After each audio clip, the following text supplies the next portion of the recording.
Welcome to Liquid, How CFOs Outperform. I'm your host, Tom Gavaghan. Today we are diving into the fast-paced world of tech, cybersecurity, and financial wellness with Natalie Derse, the CFO of Gen. For those who might not know, Gen is the publicly traded company, powerhouse behind household names that we all know like Norton and Avast and LifeLock, and they're protecting hundreds of millions, I think, of users around the world. Natalie brings a refreshing, modern playbook to the CFO role. She blends relentless operational execution with a deep focus on AI, real-time data, and talent. Most importantly, I would say. Today, we'll be talking about why she refuses to sit in the traditional corner office, how she approaches massive M&A integrations, and what it truly means to be an AI native finance leader. Natalie, thank you so much for joining us and for giving us some of your time. My pleasure. Thank you for having me. There's a lot of things that I think we want to touch on today, again, uniquely about your organization, about your background, and kind of your outlook in the modern world here. Before we kind of dig in, I'll kind of start in, I guess, on the leadership style elements that we've discussed before.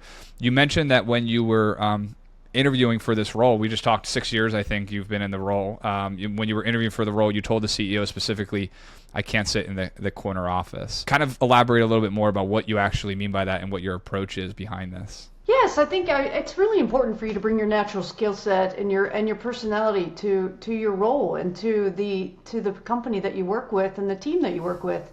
And that's what that was all about. You know, I'm technically trained as a finance professional. My experience has always been technically in finance roles. But I take a broader and more business approach. And that's how I apply myself at work every day. That's how I bring my perspective, my attention, my focus is much broader than the technical and more traditional finance responsibility. And it's about helping the company really bring to fruition the strategy, the mission, and really helping the cross-functional business execute collectively to achieve those goals. And I think a lot of it's like most things are based on your backgrounds and experience. I think yours is unique because before Gen, a lot of time spent at GE, and then after GE, you moved to eBay, if I recall. So those are very different companies, very different organizations, I would think. So when you're moving from kind of that long-lasting legacy organization like GE, 100-year-old manufacturer, to more of a real-time, daily, hourly kind of world of e-commerce and eBay, like walk us through what that transition looked like and how did that actually impact your way of working now at Gen? Yeah, they were very different, very different business models, very different business industries, but at the core of it is again just a data-driven approach, a results-oriented approach. And whether you're closing the books on a monthly basis or like we've talked about before, you know, eBay being much more real time. We're talking about hourlies, we're talking about dailies. The disciplined approach using data to understand where your business is at, where the business is trending to go, and therefore taking an action-oriented approach, leveraging data, leveraging the business priorities, and engaging with the teams. All that foundationally is the same across the industries, across the businesses.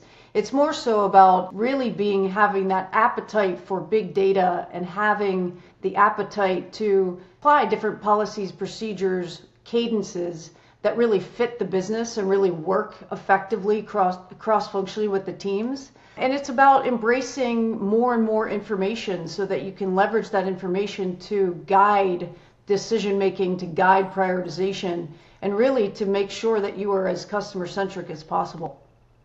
Do you think that mindset of embracing the big data, regardless of whether it's a startup company or if it's a 100-year-old company, do you think every CFO needs to embrace that? Is there any avoiding that? You know, my opinion is definitely, yes, you have to embrace it. It is where the entire world is going. You've got to embrace technology. I love to learn new technologies and embrace a data-driven approach. It's where my confidence comes from. It comes from where my point of view on the business and decision-making comes from. I think when you are focused on input metrics, the output metrics make more sense and they're more predictable. And that's one of the biggest responsibilities I hold, is to give the business as much clarity as I possibly can, either proactively or unpack the business in a much, much more granular fashion, always looking for more customer insights, more insights that help you achieve the business goals and really focus the operating teams on the priorities of the business. And I don't know how you do that without a great hunger for more and more technology, more and more data to help you guide.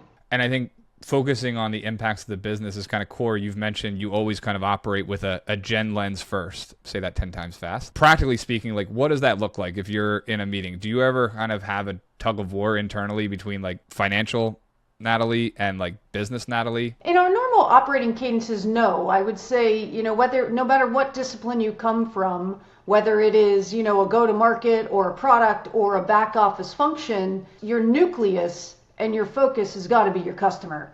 And so then it's about making sure your customer is first, making sure that you're operating in the most effective fashion, and making sure that your data and information is democratized, that all functions, no matter which one you're coming from, have similar or the same data.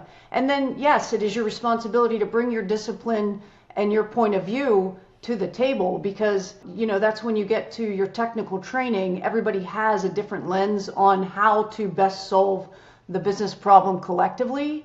And so for me, that's how I try and lead and engage, is understand the customer needs first, understand and apply the business priorities to our decision making, and then make sure that I am very, very strong in my own discipline so that at minimum the finance lens on the business decisions is alive and well to help the business succeed. Healthy balance, like you have to expect. That's excellent. I want to talk a little bit more about some of the experiences you've had at the operational level and on the execution level.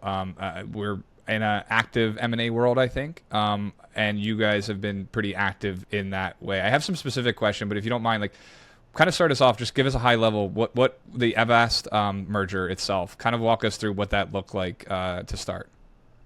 Yeah, we had recently stood up NortonLifeLock as a direct-to-consumer business. We were about $2.5 billion in size. And we were looking at the overall TAM of the industry, and there were really three main players. It was the NortonLifeLock business, it was the McAfee business, and the Avast business. And so we really looked at a synergistic consolidation, and that's when we really worked with the Avast team to announce that consolidation or that merger. Because of the size of the existing businesses, and because it was really three main players. We were hung up in the CMA review for the lion's share of a year, which really allowed us to strategically set up our execution strategy if and when that deal was passed. Thankfully, the CMA approved the deal. We closed the deal approximately a year after we announced it, and we got right into it. The first commitment that we made was $300 million of cost synergies across the two businesses. We said we would achieve that $300 million of cost synergies in a 3-year period. We were able to do that in half the time and at a higher magnitude. So we achieved $330 million of cost synergies in less than an 18-month period. And that, to me, is what stood out the most. I mean, it's super impressive, but help us understand, like, what did that take? Is that top-level alignment? Is that low-level just kind of relentless getting through the weeds of things and kind of finding the opportunities there, or a little bit of both? I think it points to a few different things. The first one is I have an amazingly productive relationship with our CEO, and we are very, very focused and aligned on what the intention of these business decisions are, grounded in business case assumptions. And then that allows us to, as we roll out our execution strategy, to be very, very aligned in the prioritization of the action items and what we expect. With that alignment comes clarity. So that alignment and translating it into clear expectation setting for the entire executive leadership team, who then again work across and deeper into the organization, so that you've got alignment to the L1 and the L2 priorities. And so we were very, very clear. Now, keep in mind, both of us have very bold and intentional personalities and engagement styles. And so we were very clear on what we needed to achieve, and we had a relentless commitment that we were going to do it. But again, that alignment carries you through and really allows clear leadership for the entire organization to follow. And I think employees need that. They want that. They crave that. What is the direction? What is the clarity, and what is your expectation? And then typically you're able to align the building blocks of the execution of that plan, and that's exactly what we did. We had a great, clear playbook. We had alignment at the top, and then we had a group of employees that were along with us in that relentless pursuit and achievement of the goal. I love that. I specifically love that you say that they deserve that, the team involved and the employees themselves. If you can clear out that, transparency is key. You clear that out, people know what to do and how to achieve those goals at the end of the day. If you don't, there's too many questions, too many doubts, too many fears, things like that. I think it's great, simple advice too. It's like one of the easiest things you can ultimately provide is just information, and time is some of the easiest things we can give at the end of the day. When you look at your company, there's a ton of data, I would imagine. You have 500 million, I think, subscribers today. So there is some really granular data. I as a user, you have information about me as that user and how I'm subscribing or if I'm not subscribing and things like that. Do you use that as a leading indicator in relation to the business models? Yes, absolutely. Across the brands, the customer and the user information that we have is very vast. And then the engagement information that we have about each of the customers helps us in many ways. First of all, we use what we call telemetry data to fulfill on the protection services that we sell. And so we leverage a ton of not only customer account level detail and what you've given to us.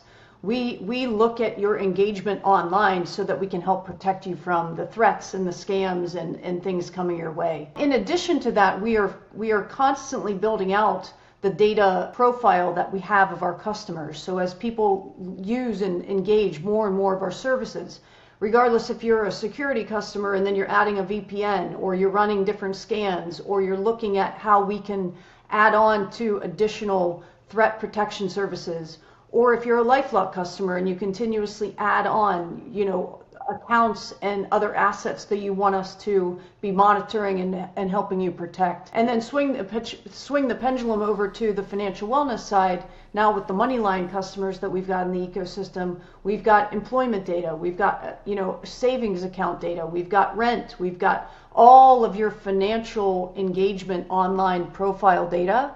We leverage and sew that together all through the lens of how do we best serve you and how do we best protect you from things that are coming your way. That makes sense, if you don't mind, and I can get a little bit like economic nerdy in a way.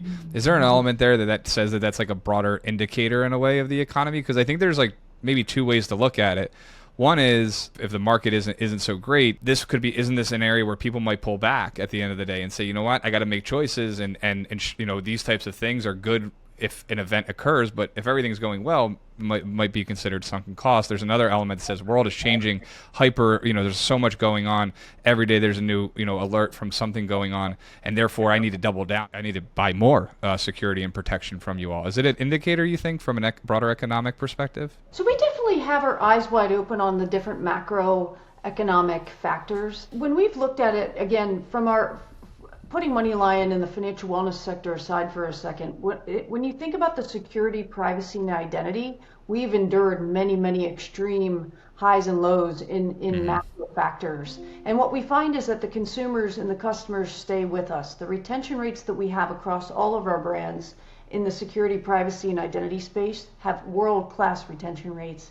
And we continuously fund more and more marketing to make sure that from an acquisition perspective, when we're out and the consumers are really searching for that protection, that we're cut through, we're simple, and our value proposition is very clear. And so that ecosystem of acquisition, engagement, service, retention, that flywheel is critically important for us. And we are very intentional on those customer journey milestones, whether it's that or whether it's you always need more and more protection in all three of those dimensions because you spend more and more time and engagement and an increasingly broader percentage of your life online. I think combined with the fraudsters are only getting more mature and more frequent and more higher magnitude of impact against what you're trying to protect. And so the value proposition is there. I think the awareness continues to grow, the TAM continues to grow, and then it's up to us to deliver on our commitments to the customers and really, really cut through. So I think we're pretty good at that. And so we've been able to endure and sustain through some of the other more extreme macro. And when I say the financial crisis, when you think about COVID, both of those, we have seen consistent retention rates throughout all of that. And then now add in the financial wellness sector, and specifically MoneyLion, I would say it plays on both ends of the spectrum. And so from one example, a big portion of the MoneyLion business is Instacash. And that is really consumers really trying to make ends meet, putting food on the table. And so when the economy gets stressed, man, that's a very powerful instrument for a consumer in that environment to really sustain their lifestyle. Swing the pendulum on the marketplace and engine side of financial wellness. It's folks that, have assets to protect and really want to look at alternative solutions to make money on their money. And that's where, the inventory of the credit and the different instruments that are available in that marketplace really appeal to folks that are a bit more mature on their financial wellness journey, and everything in between. There's a lot of dynamics that are out of our control. We try and focus on what we can control, which is customer-centric, very competitive price, very high value creation products and solutions, and making it as simple to engage with us as possible. Yeah, and I think obviously the world's getting smaller. Things are converging and coming closer together. To your point, the reason and a catalyst behind the services and things that you offer are amplified in the now current world of AI. As you said, people are smarter, or fraudsters are smarter, things like that, and that's all because they have access to better tools and things like that. But obviously we can use AI for good as well, and we talked about a couple of things in that regard. Actually, I think on your one of your most recent earnings calls, you were just calling out this Jellycorn concept, and it's the way in which the company is approaching development and building. And so there's this convergence that we hear about in these conversations with the CFO world and the HR world, just like kind of closer and closer together than perhaps ever before. Is this a new way of thinking headcount? And as a CFO, does this change how you model for growth in the future? Yes, the AI future for all of us is so incredibly exciting, and it's so dynamic in terms of the rapid rate of change. We are going into it eyes wide open, leveraging and embracing it as fast as we possibly can. From a financial cost structure perspective, it's definitely something that is going to drive a ton of change. It's not only limited to just about headcount, but when you think about how the LLMs and the AI technology providers are really trying to offer the solutions and really just develop from a technological advancement perspective, and us embracing that, it goes from, first of all, awareness, then education, then exploration. But then you really get into, and you're really leapfrogging into, leveraging these AI tools can just fundamentally change how you conduct business and how you go to market. And that's the position that we're in. So when we're thinking about how we leverage these technologies and completely revamp how we do engineering coding, yes, absolutely, huge change there. How we think about, especially a subscription-based business that, like the lion's share of our book of business is, how you foster that customer journey, when you talk to your customers, how you talk to them, how personalized it can be. And so we're really trying to redesign leveraging the AI technologies to go down that path. And then, of course, the back office functions like a finance function, just leveraging those technologies to completely redesign and automate some of those back office the procedures is going to be huge change. Now, how does that translate all in to how a CFO needs to look at the cost structure and planning of that business? There's a lot of unknowns. And so that it goes back to one of your first questions is embrace the technology, stay on the forefront, make sure you're aware and educated so that you can pressure test. You've got, as a CFO, I have enormously strong direct reports and different teams across the function. They're going to keep the business as usual processes going. It allows me the space and the ability to get educated and bring that education and apply it to what does it mean for Gen across all the different disciplines across the business, and especially my function. From my point of view, reading just news and global news around this, as well as working with customers and seeing and interacting with different ones, I think there's good and there's not so good ways that companies are approaching this in terms of the not pressure in a negative way, but pushing the AI capabilities into the organization. In my opinion, you can't just approach it from purely a CFO lens and say, use this and let's find ways to optimize the cost. It needs to be collaborative, or needs to be kind of across leadership functions, because there's different values and benefits ultimately you can get out of it. We look solely at the finance function itself, though. What have you guys been up to, or what have you been challenging your team with specifically on AI adoption? Yes, the first thing is embrace it. It's coming. The best thing you can do at no matter what level or what sub-discipline you're in the function, embrace it and get yourself educated and really apply it in the dreaming of how you can redesign what you're doing every day. Not because I want to give people do this because we're going to work humans out of jobs. No, this is a way to take logistical task-based work out of the system, automate, and that basically frees up capacity to be redeployed into things that are more interesting, that require that will offer and foster more learning, advancement. Technology is going to continue to evolve, and we're going to have to stay on the forefront of that. And that should be carrots for people to get out of your comfort zone, learn something new, engage differently, and give you the opportunity to redesign. And that should become higher satisfactory, work and more of higher engagement, and really bring you to work with an exciting mindset of learning, expansion, differentiation. And what I believe that will lead to more of the AI technologies is, again, the automation of the daily and the repetitive tasks that, from my perspective, I think that would be work that you would be willing to give up when the offset or the enablement is everything that we don't even know about yet. Like anything, it's hard to get 100% buy-in or belief behind these things. So there, in my experience, and I assume it's everywhere, there's some detractors or some that aren't buying in.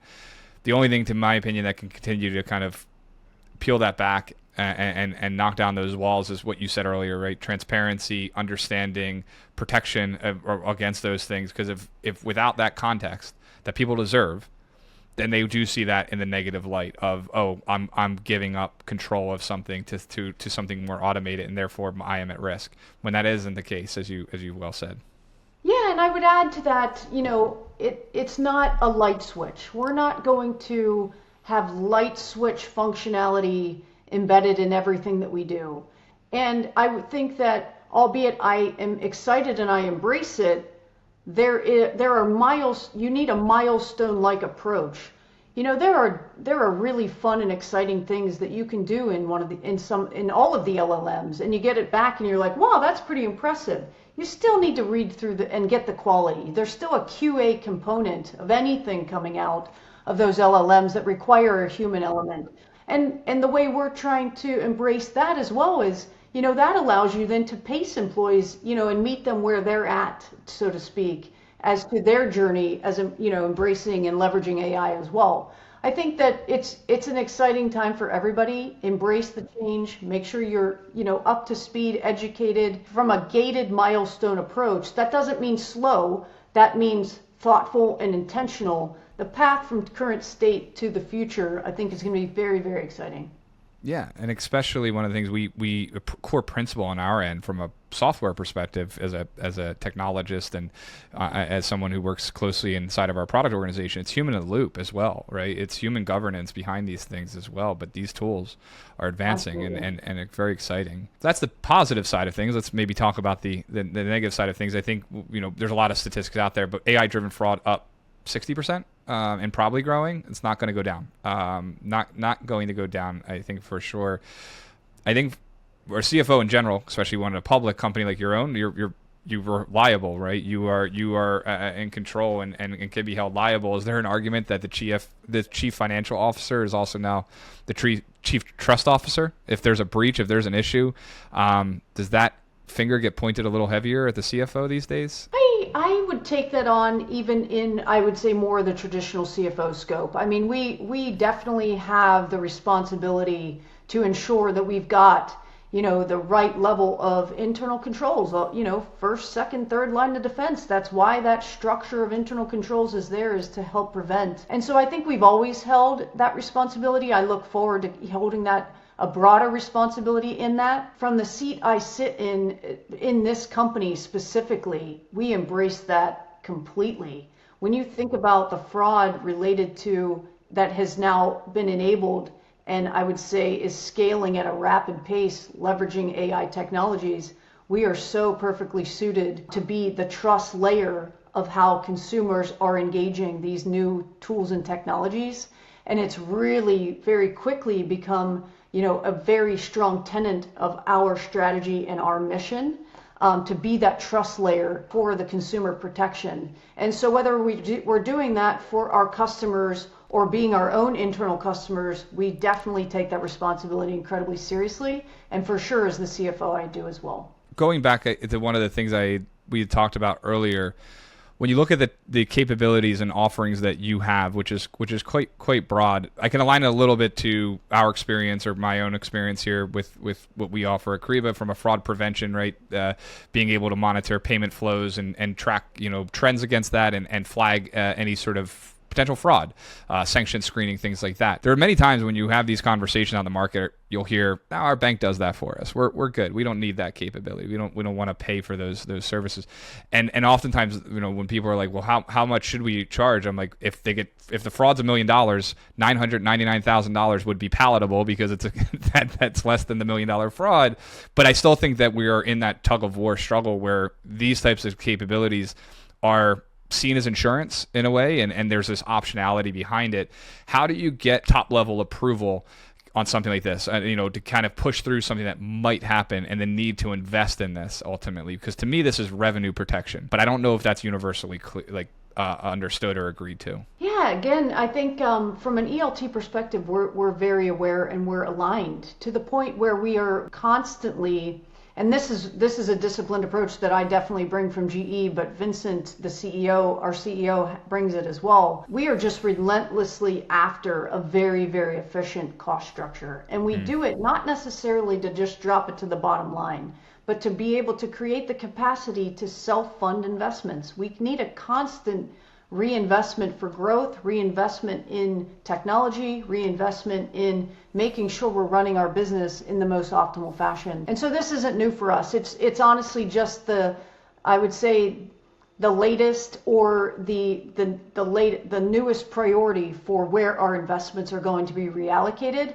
But the company culture and the disciplined approach is nothing new. We do this every single year, especially as we're just finishing up our budgeting processes. The team is used to having an always on, how do we squeeze as much of the cost structure out of, I would say, and make it much more reallocated to revenue driving, customer focused, and then technology investments, innovation investments to our company. If we take a pivot away from maybe the AI talent into more of the human talent, you have in our conversations, you've kind of prided yourself in terms of cultivating homegrown talent and growing that from within, which resonates very strongly with me. When you're building out a new org, what are you looking for? Is it just pure grit? Is it data fluency? What is it ultimately that you're kind of looking at as you build out your human talent around your teams? It's two things, and it's been this my entire career. It's natural curiosity and it's high level of engagement. If you bring those two things to the table, we can offer you either, I can offer you training or we can get you training. If you've got, even from and that's an objective or a technical skill set, even a subjective skill set, if you are here to learn and you are here to be coached and mentored and you are craving that investment in your professional career, those are the people that I welcome with open arms. And it's honestly a privilege to be able to invest in people like that, because those are the folks that are really looking for true development, true learning, and really pay off in spades. When you invest in someone with coaching and feedback, it takes effort, it takes time, it takes energy. The folks that really embrace that and really bring that to life, it is just so much satisfaction to see that come to life and to see employees really obtain and achieve their professional goals. Yeah, those would be the two that they look for the most, because I know people that want to learn and want to be highly engaged, they are going to be so incredibly valuable for you as a team member, a teammate, and a leader in the company. Can't agree with you more on that. I think it's like I always say, it's like willingness. Are you just if you're willing to learn, I'll teach you anything. It's like Socrates says, the thing I know is I know nothing. So if you come in and you say I know everything and I don't need your input, and that's a red flag, and it ties to vulnerability too, right? And kind of letting your guard down and being able to be guided and trained and learned and experience new things. So love that. Hope people listened to that, especially perhaps the ones that are kind of new into their career. You have to kind of enter these opportunities and learn from those around you, because AI is not going to fill those holes. It's going to be real experience that you can learn from people like Natalie and the long experience you've had. But if we think about this, the world is very different now than even a year ago, but like certainly much different now than 20 years ago. If we think about, and that's like obviously technology, but also just the experiences, remote work or hybrid work environments, that type of world is closer together. Teams are more international. We can hire more freely now in a way where we can get the best people to meet our goals here. But what is a skill that you think of that someone needs to kind of start cultivating today for the future of finance tomorrow? It's definitely going to be, how can you just constantly reinvent how you're leveraging technology in your modeling and giving more and more and more real-time visibility and the connection into the KPIs, I would say, is the more technical or objective component. More on the subjective or soft skill side, it is going to be how you connect. Human connection for sure. And so whether you're on Zoom, whether you're in the office, whether you're on the other side of the world, we've got to continuously develop our ability to connect across all of those different factors, whether it's language, whether it's format of meetings, no matter what it is, how you're going to connect and how you're going to communicate. Because you can have the best model, you can have the latest and greatest technology, you can have the most data, but if you can't convey and connect your point and really engage in terms of how you're going to collectively and collaboratively lead and run the business, you're not going to be as valuable as you possibly can. And I can't emphasize that does come from what we just talked about, from that personal interaction, that learning from one another. I kind of had this, we all have these like daily epiphanies, I think, I do at least, when you're kind of interacting in the world of both human and technology. But like you and I have access to the same information today now, like that maybe wasn't the case before as it relates to generative AI. We and you can tap into the same things and interact with that. The difference that you and I have is the emotional way of working with that. The way that I receive that information, I interpret that and I read that in a different emotional lens than someone else. And that only comes from that experience and that, learning or experiencing something in the past or hearing about it from someone else. And I can use that emotion to kind of continue to interact with these, technologies, and specifically on AI. That part isn't easily replaceable. And that can only come from human level experience. Yeah, I couldn't agree more. I think that the desire to engage and connect and the demonstration of care is critically important and is only going to become more and more important as more and more goes to more of the technology, right? Yep. In terms of either work being done or tasks being completed, you've got to demonstrate an even stronger desire to connect and care. Let's just tie this out with some learning a little bit more about you. I look forward to this part a little bit because you have a strong, amazing focus, amazing communication skills. I think you're obviously very driven, but you have a family, 3 kids, from what we talked about. What is your strict rule for family time and turning off or unplugging? Yes, that's been a difficult one because yes, I do have 3 kids. Now I have 2 in college and 1 16-year-old. And so I've gone through a lot of the phases of the kids growing up. The absolute number one is I won't miss anything big. And what that has changed and ebbed and flowed as they've matured. But when they were younger, I always chose to keep my physical house really close to my place of work. Back in the day, we were in the office almost 24/7. And so I was never missing a Mother's Day tea. I was never missing an opportunity to show up for my kids when it mattered most, when they look up from their desk and is their mom there or not. Then you go to, the awards ceremonies when they're getting the honor roll, or they're getting a sports award, or they're getting any level of recognition. I need to be there. Whether it's 5 to 15 minutes of, FaceTime, you're there, you make sure you're there. And now it's really flowed to, I have one kid in Oregon, one kid at Ole Miss, and now a 16-year-old that doesn't want to spend any time at home. And so you've got to figure out, and you've got to meet your kids, in my opinion. This is my approach. I got to meet my kids where they're at and make sure I am there when they need me.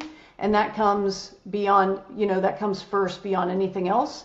Now look, in today's world where, whether it's the engagement and the work done that you can get on your phone, or the work from anywhere, or the ability to do Zoom, man, tools, technology, and business practices have made that a lot easier on me than I would probably have had to deal with 15 years ago. But that is absolutely, beyond the shadow of a doubt, my number one rule. What is important to them is important to me. Great point of view. It's obviously something important that I value from my upbringing, and something that I also personally will hold close as well from my own way of working with my family. But you're also, I think, very active on the health side of things as well. What's your one routine, whether it's morning meditation or a run, or an evening meditation or a run, anything in between? What's your health routine look like? Yes, physical activity definitely allows me the best, most productive break. Those endorphins are necessary for me to be able to manage and stay balanced.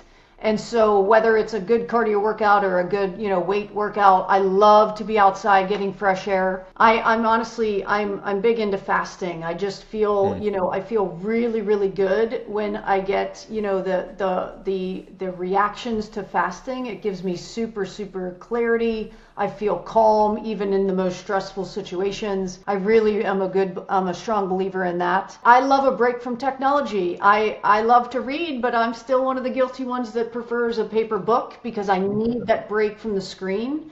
And so, the combination of those three things is, it's a journey. We're all trying. Those are the things that pop in my mind. How long is your fasting typically? I got to ask.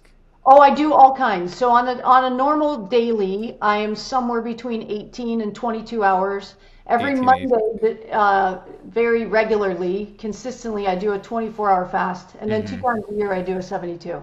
Okay, I do the 72 as well, and that is, it does. You feel differently. Okay, last thing, speaking kind of the broader audience that might be listening here, varying levels of tenure and experience, you grew in your ranks, I think, very quickly through your career and kind of ascended to the CFO office, maybe earlier than some. What's your advice to someone who's listening, that VP of finance, maybe similarly, that is hitting maybe a wall and has the ambition to do what you've done? What's your piece of advice for them? I would say two things, and they're going to sound incredibly simple, but as I look back in my career, it's the two things. I have incredibly, incredibly strong work ethic, and so I'm highly, highly driven. But that's on the individual front. That's what I bring. I would not be anywhere if it wasn't for the connection that we talked about. And whether that's specific direct managers I worked for, people that have recognized my talent or what I bring to the table and have brought me through the organization through coaching and mentoring, and honestly given me shots at jobs that maybe on paper I didn't deserve, as well as folks that work for me and with me, whether it's peers, direct reports, or the people in your organization. For me, you cannot be successful just running your own playbook and running your own game. You've got to connect, and you've got to embrace and really be humble enough to be coached, appreciative enough to really appreciate your mentorship, and people that are willing to put their own personal reputation and professional reputation on the line to help you. And so many people have done that for me. That is how I was able to accelerate so quickly. And it's now my privilege, and what I stay committed to is to do the similar things for other people. what a wonderful way, I would say, to wrap up the conversation here. Nothing else to add to that. What eloquently said. Thank you so much, Natalie, for being on the show. Anything else, parting thoughts, or any ways to keep up with Jen or you yourself at all? Oh, no. So this was a wonderful conversation. It's been a pleasure to meet you, and I really appreciate you having me. Thanks, Natalie. And thanks, everybody, for listening. To never miss an episode, subscribe wherever you listen. I'm Tom Gavaghan, and this is Liquid, how CFOs outperform.